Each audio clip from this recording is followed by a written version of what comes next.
Welcome to Forensic Friday. where we examine the intersection of true crime, psychology, and the heart of being human in the middle of it all.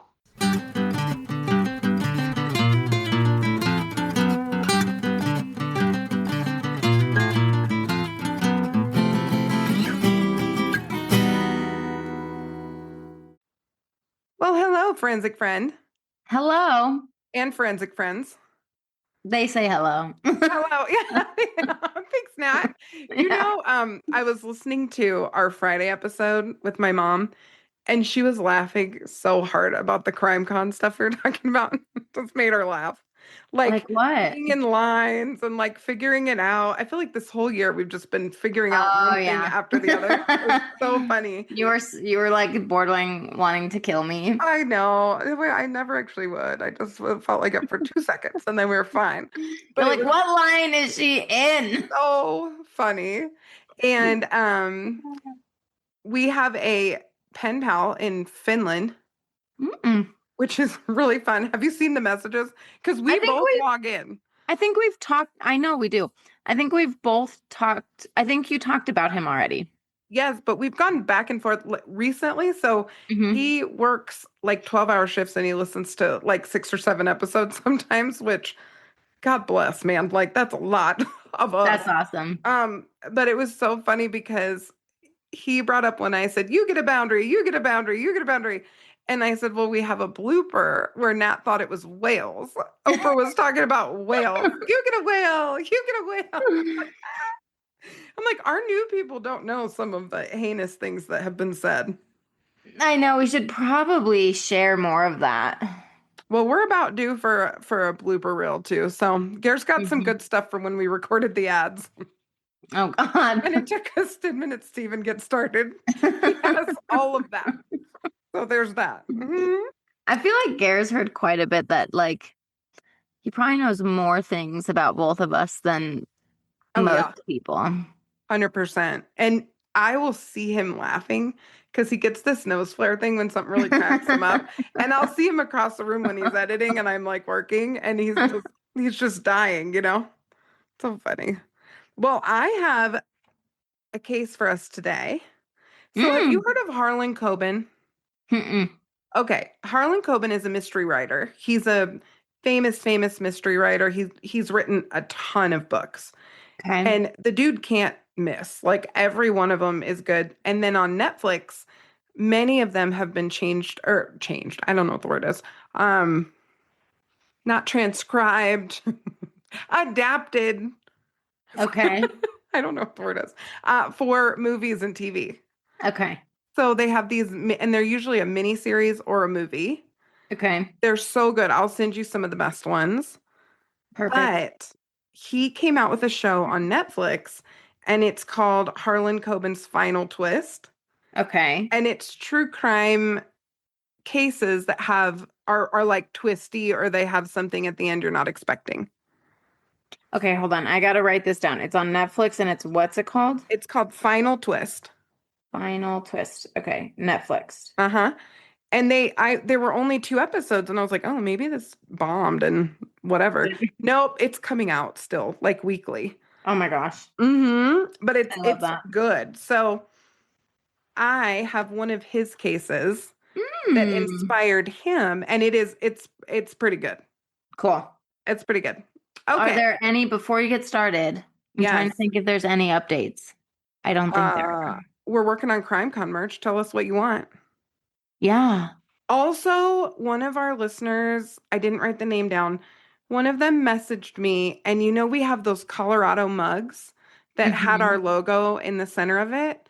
She bought one at CrimeCon and it broke. And she's devastated. So I'm gonna pop them back on the website just for a week or so. Perfect. So people can get them. So if yours is broken or you missed them the first time around at CrimeCon or you didn't know about them even, I'm going to pop them on the website tonight. So you can get them if you want to. They're super cute. They're really cute. I have 1 or 2. I need to bring one to the office. I need a messy bun one. I know. I do have some of those on hand. If I had a Colorado one, I would just send it to her, but I don't have one on hand. I think we sold them all at CrimeCon. We did. We sold everything at CrimeCon.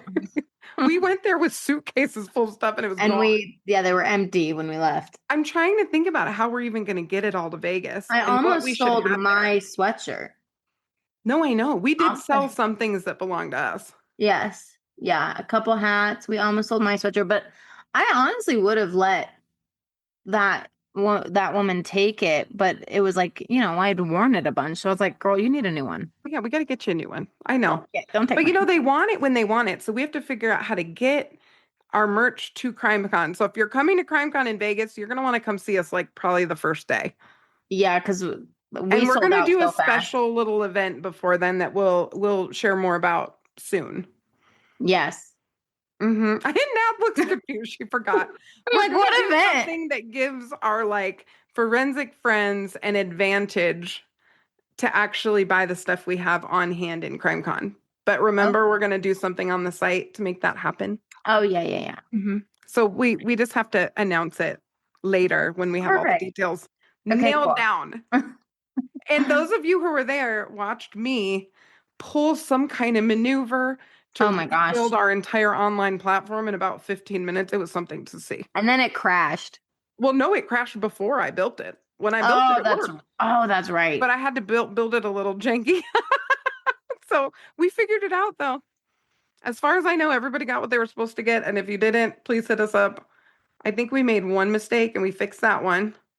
So, we got it. We got it sorted. And now it's built. We went back into the website and built it back up. So it's all good. Yes. Okay. So our case today is about the couple, Billie and Billie Jean. Okay. Right. Billie and Billie Jean. Billie and Billie. Got it. Billie and Billie. So Billie Jean is just darling. Like when you see her, she's just funny and seems really confident. She's adorable. And Billie is described as being really, really fun. And they met each other and she got pregnant, I think fairly quickly. She got pregnant. And she just loved being a mom. And this little baby, oh my gosh, these two with their baby. So cute. So flash to January 31st, 2012 in Mountain City, Tennessee. Okay. Billie and Billie Jean are found dead. Billie had his throat cut and had a point blank gunshot wound. Wow. Billie Jean had a gunshot wound to her head. The baby was in her arms unharmed.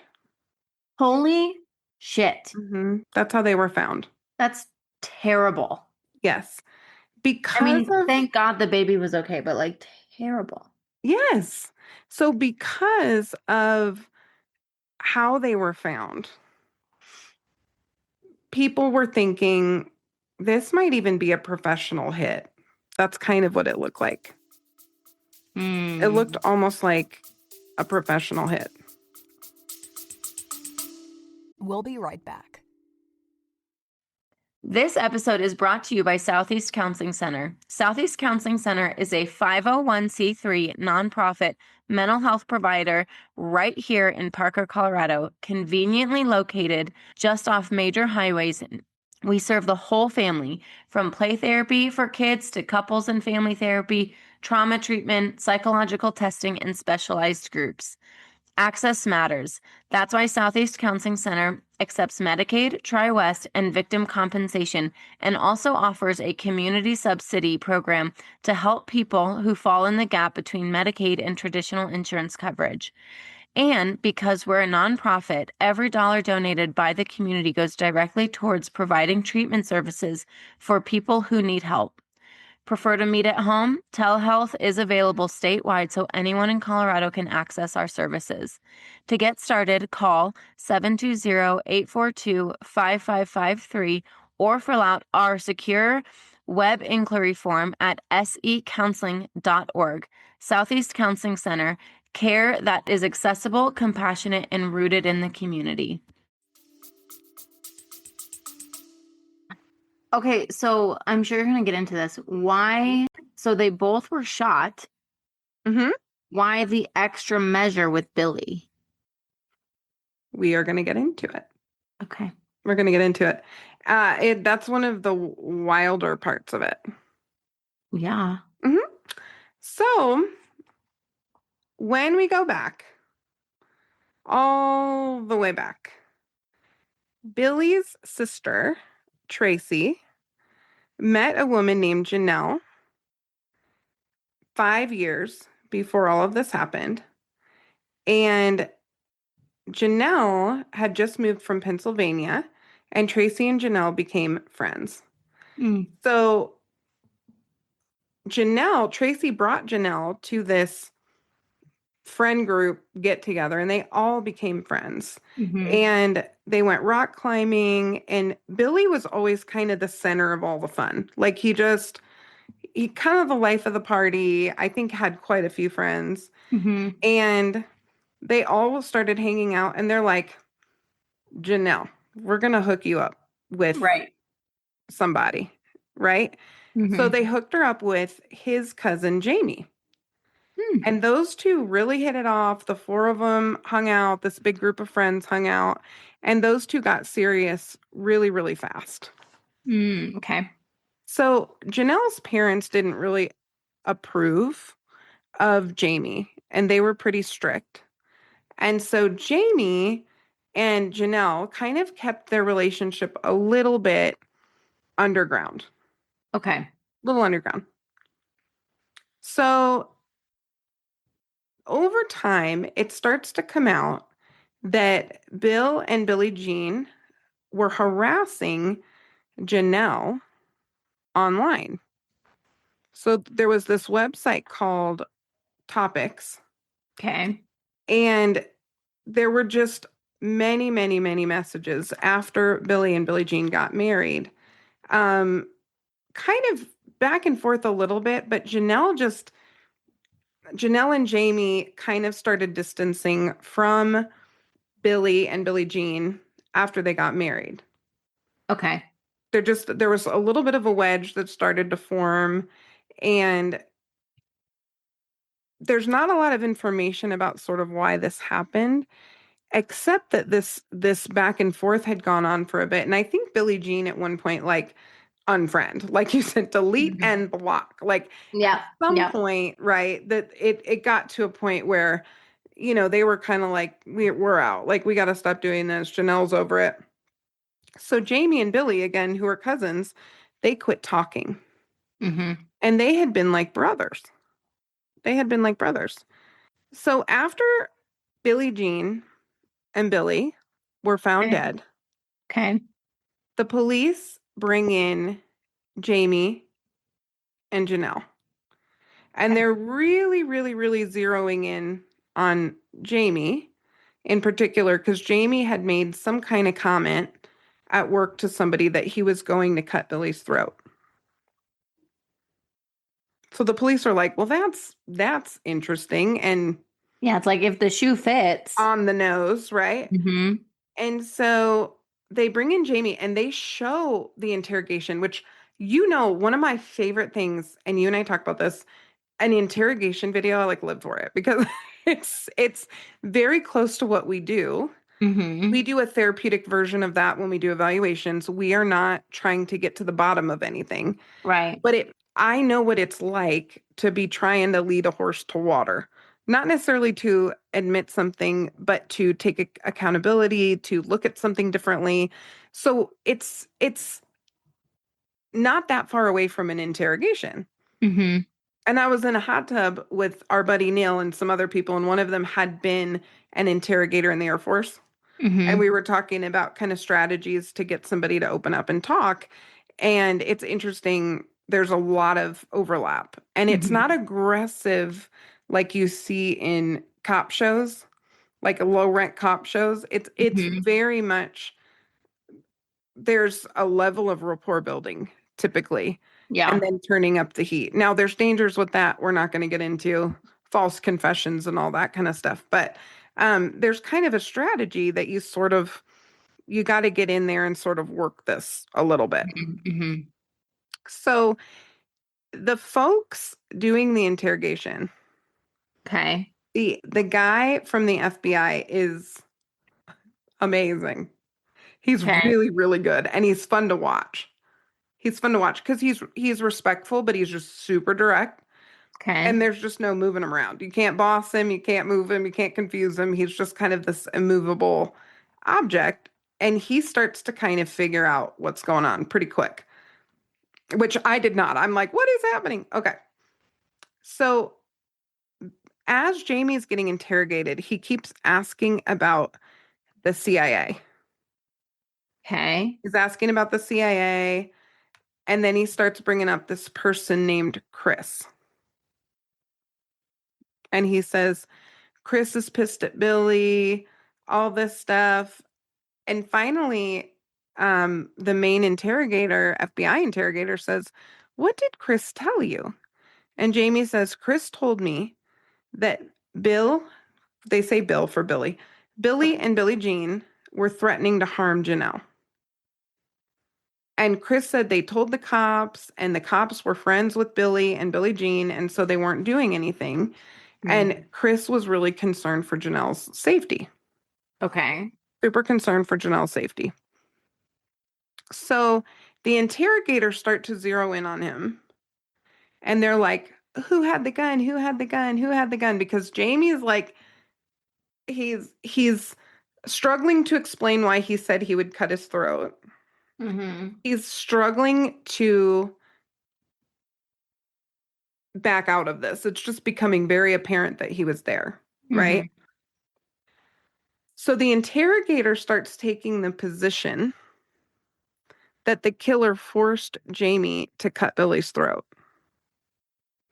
So, like, Jamie was there with someone, and this person said, if you don't cut his throat, I will shoot you. Oh, To wow. make sure that he was in cahoots with him.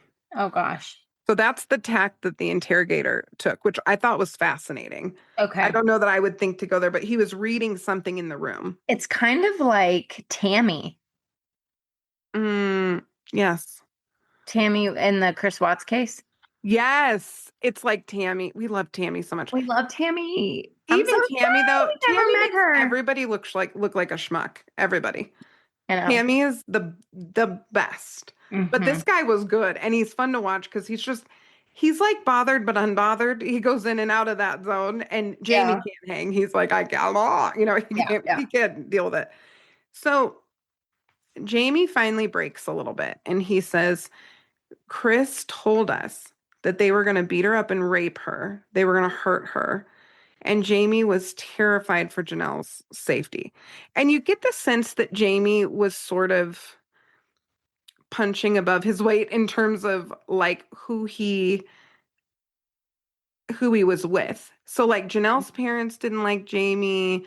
They're all a little backcountry Tennessee. Like there's a lot of that happening. Jamie was not someone that her parents were real crazy about. And so I think Jamie was completely in love with Janelle. Okay. And it's believable how concerned he was for her safety. Like he was genuinely like pretty freaked out. And so finally they're like, who had the gun? Who had the gun? And Jamie kind of cracks and says, Buddy. Buddy had the gun. And we're like, oh my God, who's Buddy? You know? Yeah. I'm expecting him to say Chris. Right. Buddy. Buddy's Janelle's father. Oh. Buddy's Janelle's father. There's a lot of cooks in this kitchen. There's a lot of cooks, aren't there? Lots of cooks. Then you get twisty. So Chris basically said, I can have your back. No one will get caught, but kind of help them see maybe how they could do this and keep Janelle safe. And I'll get into who Chris was in a minute because there was a connection that made this make sense. This was not just a random human. They had reason to believe that this person knew something that they didn't know. The other thing the interrogator did not was he said the medical report said he was dead before the cut, meaning basically to Jamie, what you did was not murder. So like what you did was bad, but it wasn't your act You didn't that kill caused him to die. Right. So I thought that was an interesting angle too in the interrogation that I don't see super often. Mm-hmm. And he was pretty aggressive with that. So Buddy's the one who had the gun. Buddy's name is Marvin Potter. It's Janelle's father. Okay. Buddy said he'd been at the VA hospital that day. He's like, I couldn't have done it. I was at the VA hospital. He Well, had there been you a Marine. And basically, Jamie set up a call the day before they brought in Buddy go. about getting rid of the weapons. And Buddy said he got rid of everything. So by the time they bring Buddy in, Buddy's like, I was at the VA, I was blah blah blah. Buddy's like on oxygen, like Buddy's a mess, okay? Mm-hmm. But when they get him in there, they already knew from the call with Jamie the day before that Buddy had, quote, gotten rid of everything. He admitted it on the call. Oh, wow. Okay. So the interrogator starts going, you're the protector of your family.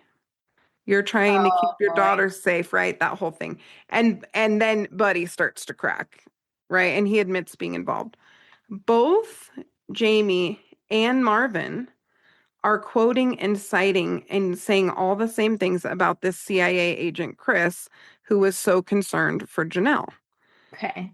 So there were emails from Chris, and he was very invested in figuring out what's going on. And as they dug in, they figured out they got a name, Chris Mm-hmm. Jaden, I think, Tjaden. Okay.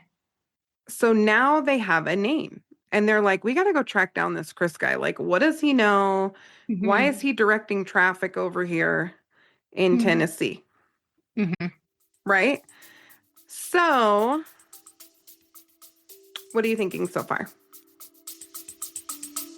We'll be right back. If you work with court-ordered clients, you already know the system can be overwhelming. Documentation, coordination, compliance tracking, billing, on top of actually doing the therapy. That's why we want to tell you about Reliatrax, a one-stop platform built specifically for therapists working in the court-ordered space and voluntary treatment. Reliatrax helps you stay connected with probation and referral sources so everyone's on the same page and your clients get the best care possible without the endless emails, calls, and paperwork. And here's the exciting part. Reliatrax now offers Aura, their new AI assistant. Aura helps streamline documentation, keeps you organized, and supports your workflow so you can spend less time clicking boxes and more time doing clinical work. Reliatrax also supports insurance billing, including Medicaid, making it easier to serve both court-ordered and voluntary clients all in one system. No juggling platforms and no workarounds. And the other amazing thing is you have an actual team of people who can support you, not some automated system. If you're looking for a smarter, more efficient way to manage compliance, communication, and care, Reliatrax was built for this. Check out Reliatrax and see how it can support you, your clients, and the systems you work in without burning you out. You can go to www.reliatrax.com to get started. I'm trying to keep all the names straight because there's Billie, Billie Jean, and then there's the J names. Yep. So we've got Janelle and Jamie, couple, Yep. right? Yep. Then we have Billie and Billie Jean, Right. couple, right? No longer with us. And it was allegedly they were threatening Janelle. Yes. And there were some very nasty messages Okay. on that website topics. Okay. Nasty, like you should kill yourself. Wow. Nobody likes you. You're ugly. Like, and then How old are these people?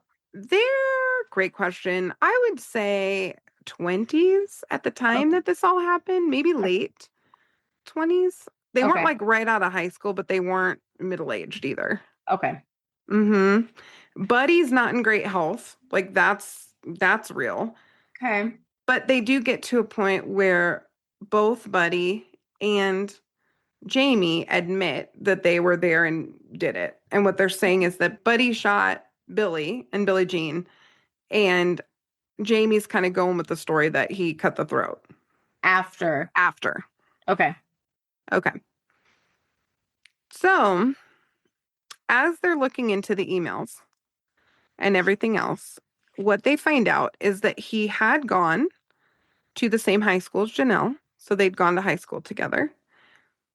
He had been a cop.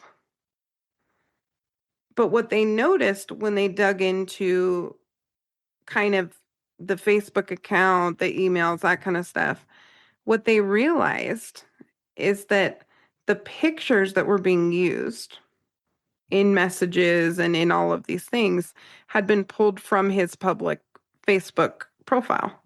Hmm. So they realized that all of the emails were actually coming from the Potter household, which is Janelle and Buddy and her mother.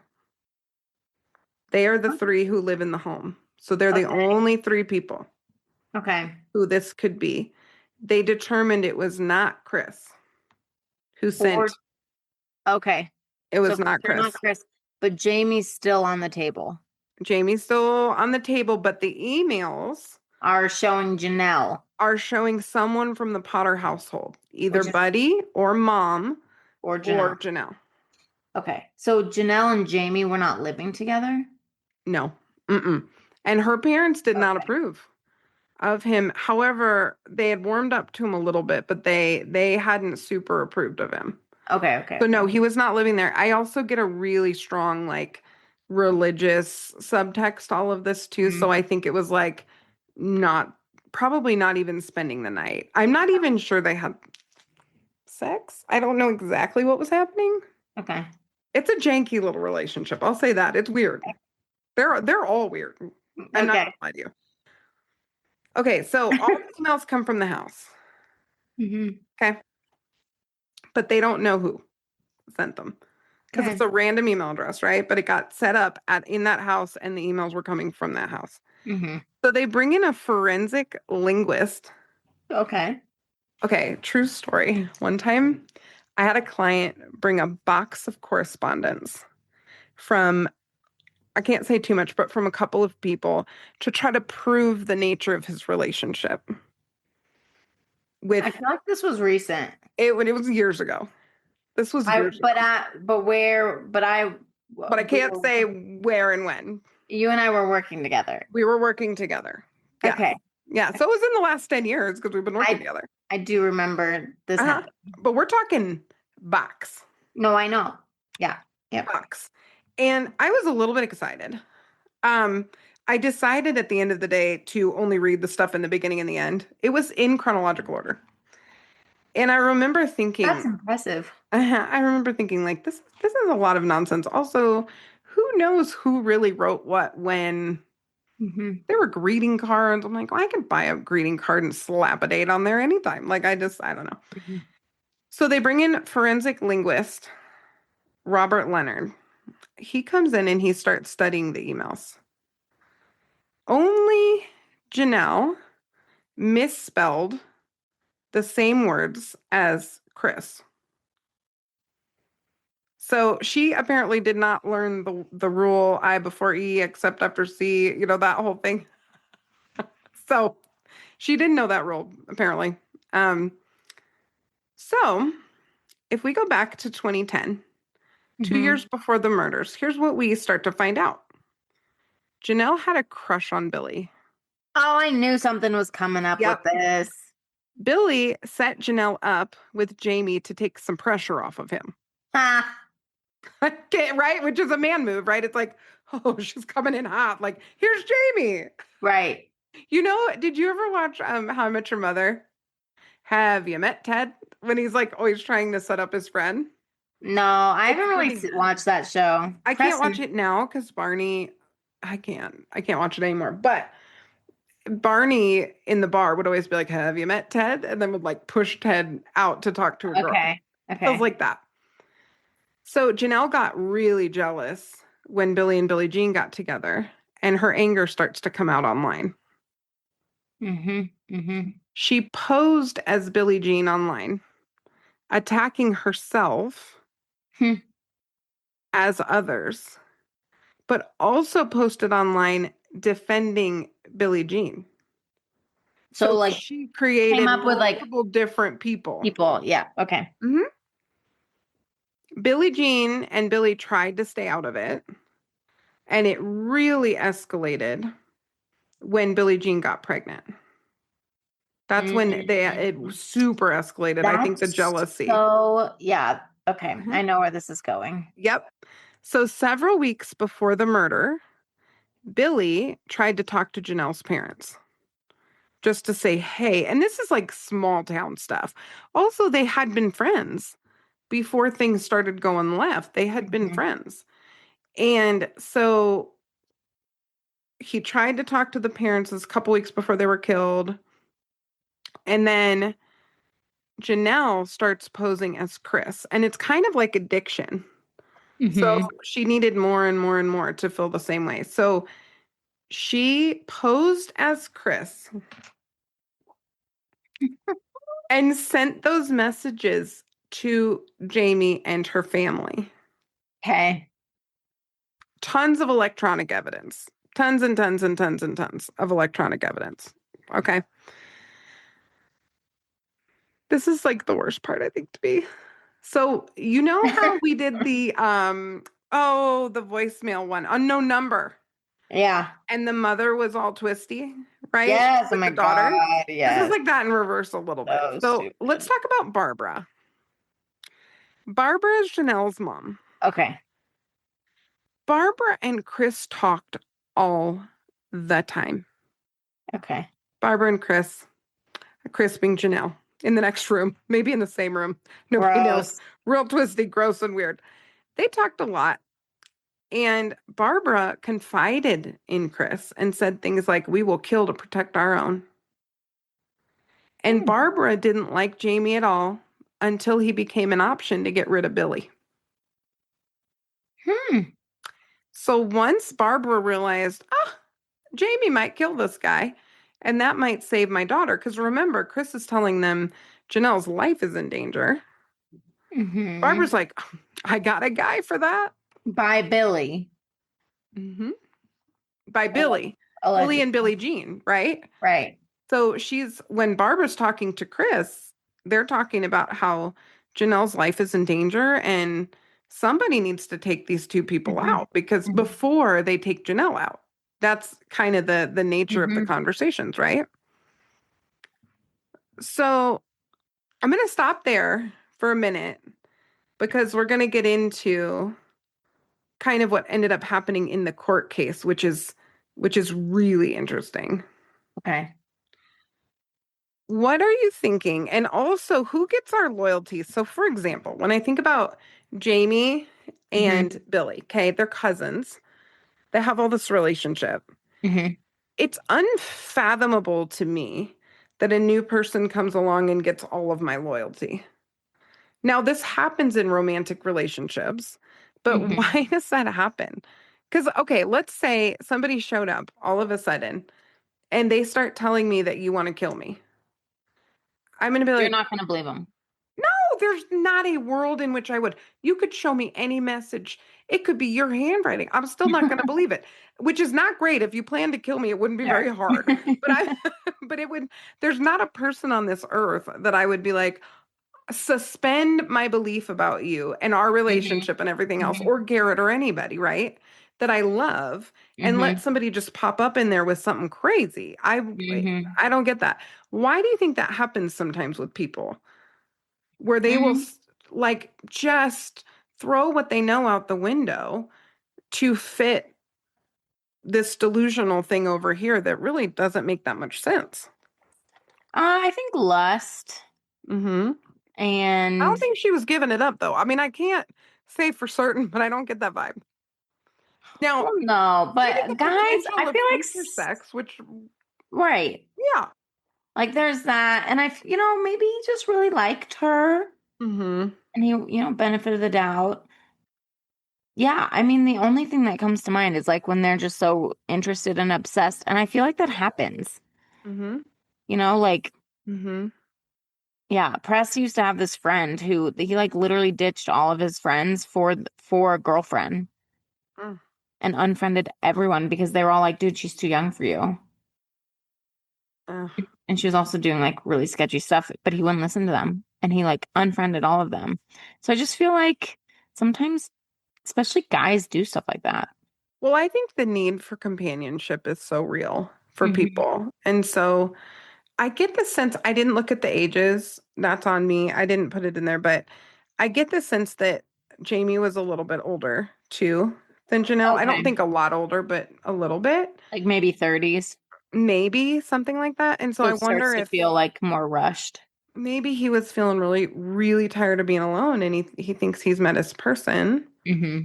and I think, you know, especially in really conservative families, there can be sort of this like, if a Pressure. girl's not really interested, you do have a little bit of protection there potentially. And I can even remember this growing up where it's like, if you don't like someone, it's like, just say my parents won't let me, or I can't this, or I can't that. I Hmm. don't think she really liked Jamie very much. So I don't think she was upset that her parents didn't like him. I think they snuck around a little bit, but Mm. not a ton. Hmm. You know what I'm saying? Hmm. But it's just interesting that to this degree that you could suspend everything that you know about your friend slash cousin to embrace this stuff. However, there were messages. Right. And this is before, I mean, it's 2012. It's certainly not before catfishing, but we didn't know as Well, much as we know now. right. It's interesting. So I was actually just thinking, this is this little rabbit trail. When I was younger, I went to go visit. We would go to Michigan all the time because I have a bunch of cousins out there, and like cousins like Gianna, right? Like cousins Yeah. who aren't cousins but are cousins. Friend cousins, cousin friends. Yep. So I had one of those. It's funny, Gianna actually knows her, and I remember we were probably we were probably like early high school. Yeah. She was a little younger than me.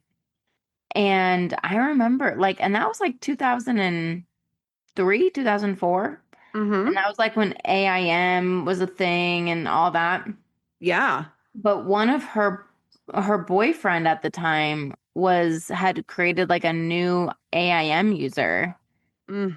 and was like catfishing her, essentially like pretending to be another guy to see if she would like go for the bait of like talking to some other guy, and it ended up being her boyfriend. So catfishing's Oh. been going on for a long time. Oh, yeah. It's just now more like it's like not more serious, but it's a bigger thing now. Well, and we have pictures now and stuff too. Whereas, Mhm. like, because I got contacted one time in college, I got this random AIM and I was like, who is this? And they were Mhm. pissed that they hadn't been a cheerleader in high school. Oh my gosh. And I'm a freshman and I'm like, who are you? Like, I don't even, what? What do you Mhm. want from me? Like, we're in college. This is wild. So pissed they didn't get to be a cheerleader, making up a bunch of nonsense, whatever. And I'm like, hey, wait a minute. Like, first of all, I have no idea what you're talking about. Right. Who are you? Wouldn't tell me who it was. Had some knowledge of some things and then had some twisty knowledge about other things.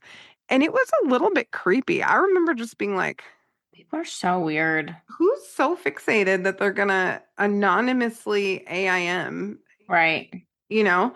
But you're right, there was some of that. But now you can Hmm. create profiles on 85 different apps and do it. So it's just weird.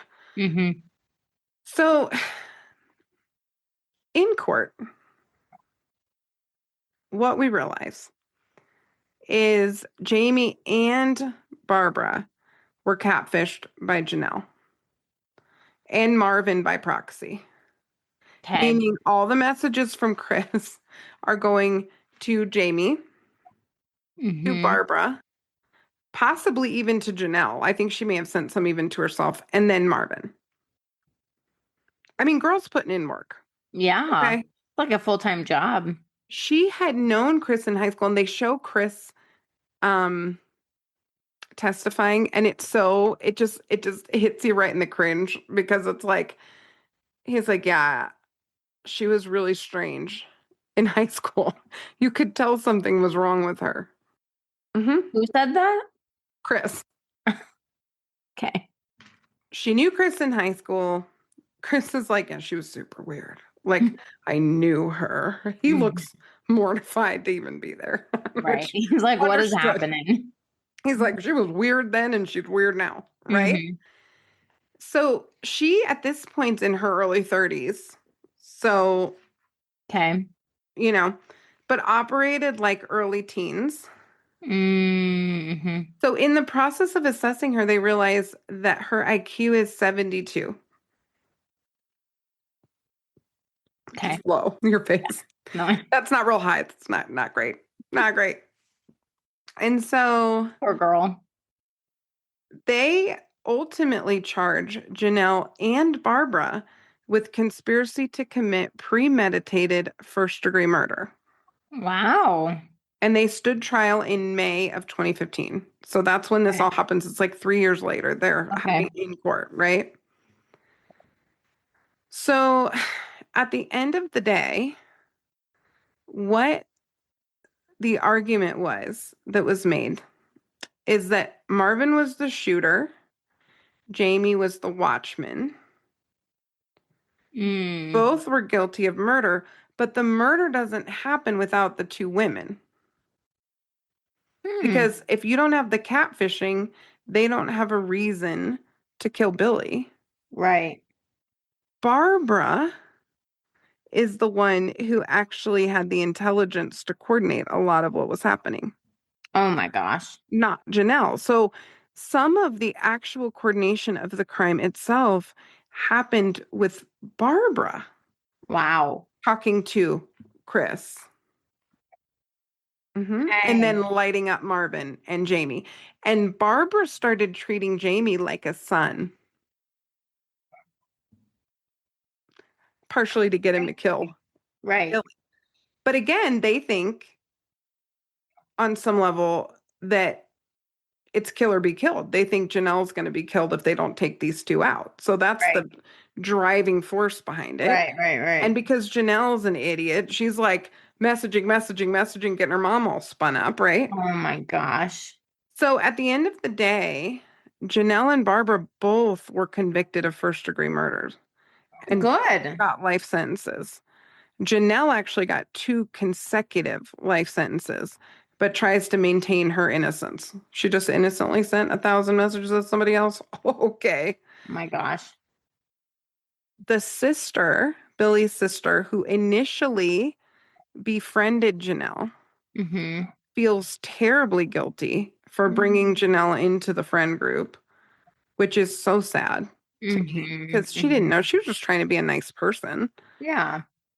And baby Tyler is being raised by the grandmother. Mm. So being raised by Billie Jean's mother. What psychos to put the baby in the arms? Yes. Well, and I think she was holding the baby when she was killed. Um, Uh-huh. I don't think it was after. I think it was and when they it just happened. that's crazy. I'm No, it's surprised you didn't crazy. drop the baby. The other thing that's wild is how quick it happened. They talked about how, I mean, it looked like a professional hit. It was like in and out.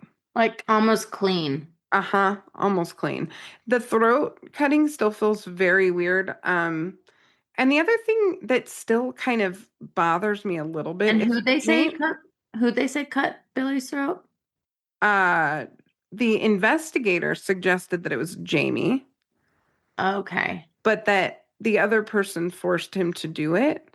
It's not clear Okay. exactly who did that. Marvin got 2 consecutive life sentences. So you think about this like couple who before all of this they're just married, living their life. Now they're both in prison. Mm-hmm. 2 consecutive life sentences. Jamie was released on parole in 2024. That's dumb. Jamie's out. And then Barbara's conviction was ultimately overturned, but she still pled guilty to facilitation of murder, which carries a 25-year sentence. Why was it overturned? Because they didn't have enough evidence to actually prove that she was guilty of the first degree murder element. Because when you think about it, in terms of culpability, right? Mm-hmm. Mm-hmm. Janelle's messages kicked everything off. Without Janelle's Right. messages, Nothing happens. Right. Now, Barbara orchestrated it, but on the understanding of what she was getting from Chris, Janelle. Which was like, her daughter's going to die. And she didn't raise a hand to anyone, technically. And then Jamie got out because I think what they were able to prove was that Jamie hadn't actually laid a hand on anybody, that he was more the watch person. But Yeah. it's a little bit hard to imagine that Marvin, in the shape that he was in, and the FBI agent pulled zero punches with Marvin. He's like, "You're in really bad health, sir." And Marvin's like, like whatever. So, I mean, that was a Herculean effort for Marvin. We'll just say that. Um, so that's kind of how that wraps up. It's just a really interesting kind of catfish Yeah. murder case, but it's devastating that it took out these two young parents who had this beautiful relationship and loved each other. And if anything, I think we're trying to be kind in the beginning. Yeah. Zero evidence that they ever bullied her online. The only Right. thing they really did was try to get her to stop. Right? That's What wild. psychological issues might we be dealing with? Not necessarily even diagnosis, but what are you seeing? Well, the low IQ thing's interesting. Mm-hmm. Makes me think of another thing that you and I know about. I won't mention it because Mm-hmm. it's a friend, but It's a friend. I don't know what this is, but you can tell me later. no, you do. It's a friend's ex. I do know what you're talking about. Yes, IQ matters. IQ matters, and that you can be abusive and do insane things with a low IQ. I was told that that's not possible. It is absolutely possible to I have a know. low IQ and be That's why I'm abusive. saying this, Thank because I you. I know you were appreciate. told this. Yes, I have very strong opinions about this. Yes. Yes. So I think of that. Um, Codependency, desperation. I mean, shoot. I don't know. Like, yeah. I mean, I know we're not trying to diagnose, but I'm trying to think of Janelle. And yeah, like insane, like jealousy, insane jealousy and stalking and all of that. Which can be kind of in that cluster B. Yep.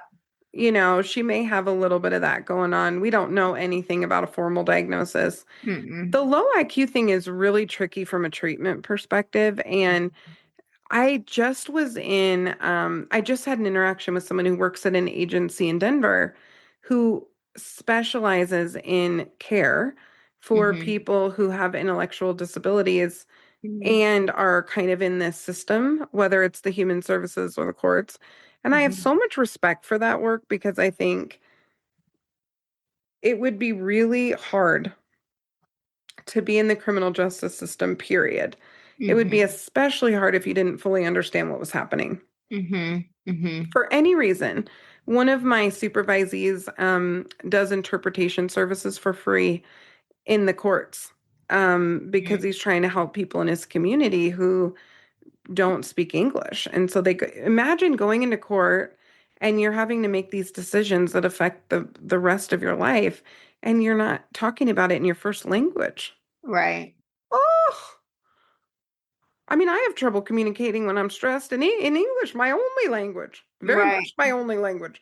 It's just kind of overwhelming. So I can have a little bit of empathy for that, but it's pretty hard to say you have low IQ and so you're not responsible for the things that you do because she was smart enough to invent accounts and, really torment the people closest to her and get them to do something heinous. And some of the stuff I said was, how much was she faking too? Because it is also possible that she underperformed in some of the testing, and we can control for some of that, but not all of it. Right. You cannot fake some of the validated instruments, but you can have an impact on someone's ability to evaluate you to a degree. So there's a lot of people online who are like, okay, she's like putting on quite a show over there in prison. But I haven't ever seen IQ testing get doctored too much, so who knows? Maybe we'll have Dr. Dana on one of these She can days tell because us she's about it. amazing and she could tell us more about the IQ stuff. Yeah, that'd be a good idea. Yeah, I've heard things like in the past where it's like IQ's not doesn't really matter that much. Like it's not tested as much now for stuff like this because it's like a young teen can still do something insane, you know? Oh So if your yeah. IQ is that of a young teen, you're still capable of things, Yes. you know? So, and honestly, there's like teens that I've told you this before. When I used to run the teen one day groups, I was more terrified of them than I was of any adult I've ever Mhm. worked with. Because they're so impulsive. And so if that's true, that she operated more like a young teenager, then Mhm. that's, I don't know, kind of more freaky. Yeah, it's interesting because you can have a high IQ even as a child. They can test IQ at Yeah. different ages, but I think you're right developmentally. Hmm. Where did she really fall and how much of an impact was that? I'm not Hmm. sure. Yeah, it's interesting. Uh-huh.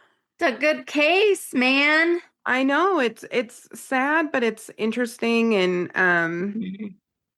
yeah, I'm always kind of down for some catfishing analysis anyway. I know, I catfishing's watched so that show crazy. for a long time and I was like, I ooh, do there's too.